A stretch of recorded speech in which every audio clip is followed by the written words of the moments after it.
नमस्कार दोस्तों।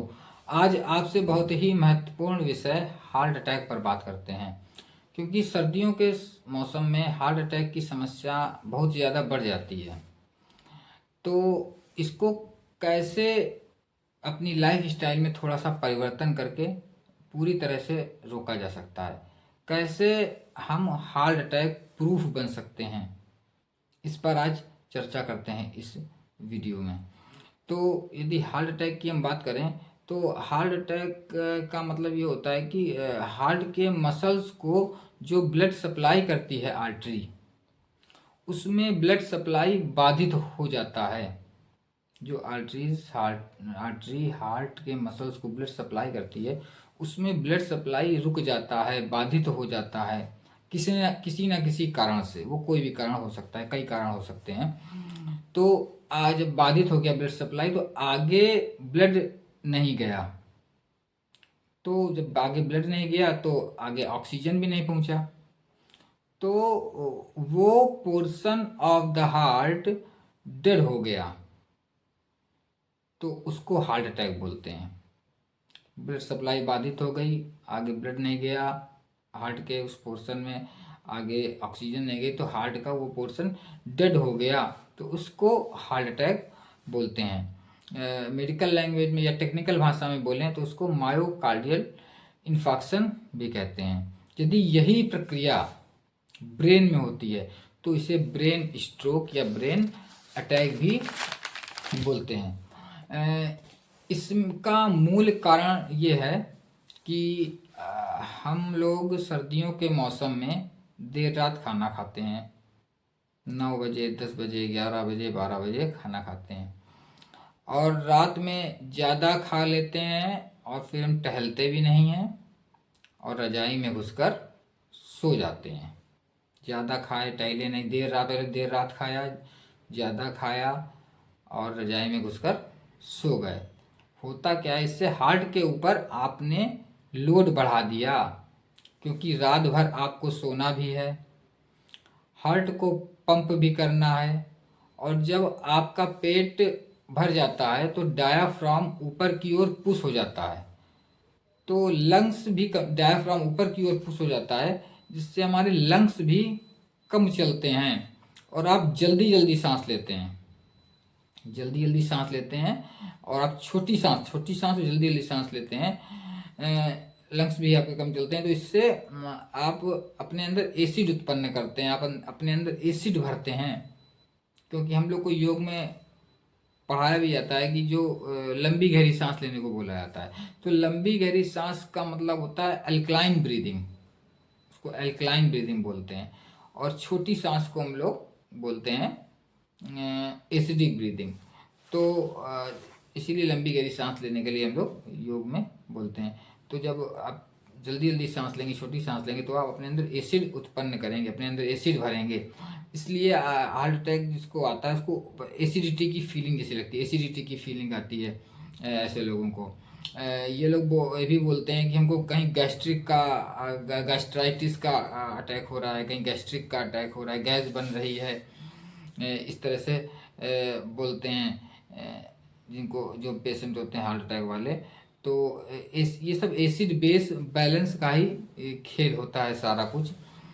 जैसे ही आप ऐसी स्थिति में पहुंच जाएं कि आपको इस तरह की फीलिंग आए, गैस्ट्रिक अटैक की, गैस बनने की, या एसिडिटी की, इस तरह की यदि फीलिंग आती है, तो अगर आपकी आर्टरीज पहले से कमज़ोर हैं, यदि आप पहले से कमज़ोर है आपकी आर्टरी, तो और उसमें ब्लॉकेजेस भी हैं, मान लीजिए कि 60, 70, 80% तक उसमें ब्लॉकेज हैं पहले से, तो होता क्या है, वो अचानक प्रेस हो जाती है।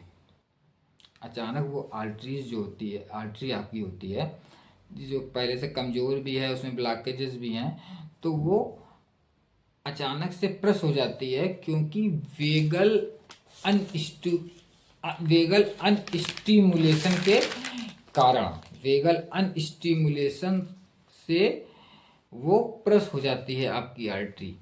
वेगल अनस्टिमुलेशन का मतलब अभी बताएंगे आपको। तो वेगल अनस्टिमुलेशन के कारण वो आर्टरीज प्रेस हो जाती है तो पूरा की पूरा आपका स्टिनोज्ड हो जाता है, वो सकरा हो जाएगा, संकुचित हो जाएगा, तो ब्लड नहीं पहुंच पाएगा आगे हार्ट में।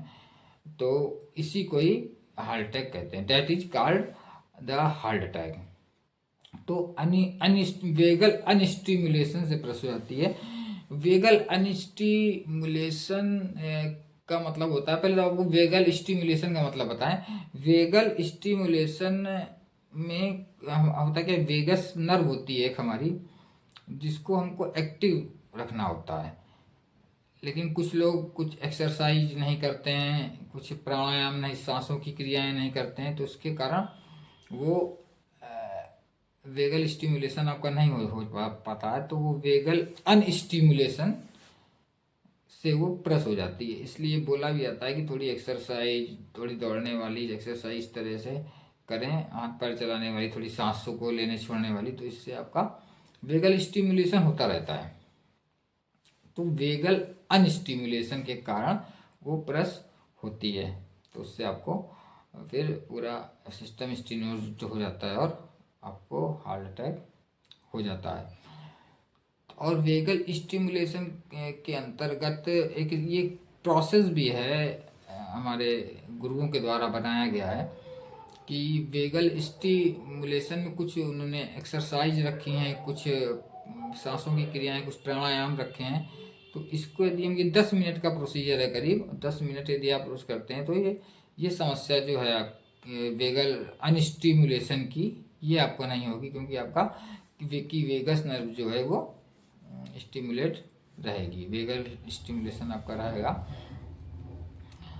तो ये प्रोसीजर है, इसका एक अलग से वीडियो बनाएंगे आपको, या फिर इसके इस वीडियो के डिस्क्रिप्शन में इसके लिंक को डाल देंगे कि वेगल स्टिमुलेशन हम कैसे करें। 10 मिनट का प्रोसीजर, बहुत ही आसान प्रोसीजर, और उसमें ज़्यादातर जो क्रियाएं हैं वो आप लोग करते भी, ज़्यादातर लोग वो क्रियाएं करते होंगे, कुछ एक्सरसाइज, कुछ प्राणायाम, वो सभी लोग करते होंगे। 10 मिनट का ये प्रोसीजर है। तो आपको सबसे पहला काम तो ये करना है कि सूर्यास्त के बाद भोजन नहीं करना, या बहुत ज़्यादा आपको शाम को 7 बजे के बाद भोजन नहीं करना है।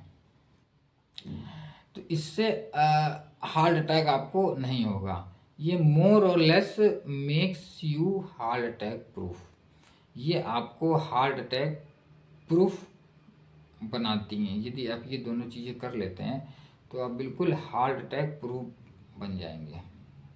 एक वेगल स्टिमुलेशन कर लेते हैं, जिसका प्रोसीजर बताया जाएगा आगे, और सूर्यास्त के बाद या शाम को 7 बजे के बाद भोजन करना बंद कर देते हैं। आपको इससे ज़्यादा क्या चाहिए कि आप हार्ट अटैक प्रूफ हो जाएंगे, ये समस्या ही आपके नहीं आएगी, चाहे सर्दी हो चाहे गर्मी हो। और भी इससे कई फ़ायदे होंगे वेगल स्टिमुलेशन से, जो इसका प्रोसीजर है 10 मिनट का, और भी पूरे शरीर के लिए ही आपके ये लाभ करेगा वेगस नर्व का स्टिमुलेशन। तो ये बेस्ट तरीका है आपका, ये 2 चीज़ें आप करते हैं तो। क्योंकि यदि आप ये नहीं करेंगे तो क्या आप इसके लिए वेट कर रहे हैं कि हार्ट अटैक हो, फिर एंजियोप्लास्टी हो आपकी, फिर कोई ना कोई दवा दिया जाए आपको, फिर उसके साइड इफ़ेक्ट हों, जो कि बहुत सारे लोग रोज़ झेल ही रहे हैं, और लोगों का क्या हाल हो रहा है, परेशान हो रहे हैं, हॉस्पिटल्स में दर्द झेल रहे हैं, परेशानी झेल रहे हैं, बहुत सारे दुष्प्रभाव, कॉम्प्लिकेशंस झेल रहे हैं। तो मेरा मानना है कि prevention is better than cure. आपको प्रिवेंशन के सारे तरीके बता रहे हैं, तो ये आपको करनी होंगी 2 चीज़ें। और यदि मान लीजिए किसी दिन आपने देर रात खाना खा लिया, आप शादी पार्टी में चले गए, मान लीजिए आपने 9-10 बजे खा भी लिया, तो उस समय क्या करें? ये लेकिन रोज़ रोज़ नहीं होना चाहिए। ये प्रक्रिया आपकी देर रात खाने वाली, 9 बजे, 10 बजे, 11 बजे, ये रोज़ रोज़ नहीं होना चाहिए। यदि कभी हो भी गया तो कोई घबराने की बात नहीं है। तो इत जिस दिन आप देर रात खाना खाएं तो उस दिन ये करें कि it is a good decision कि आप अदरक खाकर सोएं। जिस दिन आप ऐसा करें, देर रात खाना करें, देर रात भोजन करें, 9, 10, 11 बजे, 12 बजे, तो उस दिन आप भोजन सोने से पहले अदरक खाकर सोएं। या अदरक नहीं अच्छी लगती तो एक आपके पास विकल्प और है, 2 लौंग और 2 काली मिर्च को आप अपने इंटरनल लिप्स और गम्स के बीच दबा कर सो जाएं। तो 2 ऑप्शन है इसमें आपके, या तो अदरक 10 से 15 ग्राम, 20 ग्राम तक आप चबा सकते हैं। 10 से तो ज़्यादा ही, 15 ग्राम तक आपको लगभग चबानी है। 10 से 15 ग्राम चबाकर सो जाएं। या 2 लौंग और 2 काली मिर्च इंटरनल लिप्स और गम्स के बीच, मसूड़ों के बीच दबाकर सो जाएं। जैसे लोग चूने वाली तम्बाकू को इसे अंदर रख लेते हैं। इस ये दबाकर आपको सोना है तो होगा क्या, ये रात भर आपके लार से इंटरेक्ट करेगा। जो भी लौंग और काली मिर्च आपने दबाई है, तो ये रात भर आपके लार से, आपकी सलाइवा से इंटरेक्ट करेगा और नाइट्रिक ऑक्साइड निकालेगा। नाइट्रिक ऑक्साइड रिलीज करता रहेगा आपकी आर्टरीज में, जिससे ये कहीं ब्लॉकेज होने वाला भी होगा तो वो वहीं पर रुक जाएगा। इस पर नोबेल प्राइज भी मिला है 2020 या 21 में। प्रेप्राजीन रिसेप्टर, ये आप देख भी सकते हैं, प्रेप्राजीन रिसेप्टर पर नोबेल प्राइज भी मिला है कि हमारे अंदर कुछ रिसेप्टर होते हैं जो इससे स्टिमुलेट हो जाते हैं, अदरक से या लौंग और काली मिर्च से। तो ये रिसेप्टर स्टिमुलेट हो जाते हैं, तो ये रिसेप्टर जो होते हैं हमारी आर्टरीज में नाइट्रिक ऑक्साइड रिलीज करते हैं, जिससे कहीं भी ब्लॉकेज यदि होने वाला भी है तो होगा नहीं, वो रुक जाएगा वहाँ पर। और कुछ लोगों ने सुना भी होगा कि हमारे पूर्वज भी कहा करते थे कि 2 लौंग दबाकर सो जाओ। तो वो कहीं ना कहीं उनको ये नॉलेज था। तो ये आप तरीके अपनाएं और स्वस्थ रहें। ईश्वर से यही कामना है कि आप सभी लोग स्वस्थ रहें, मस्त रहें और व्यस्त रहें। इसी के साथ अपनी वाणी को विराम देते हैं। जय हिंद, जय भारत, वंदे मातरम।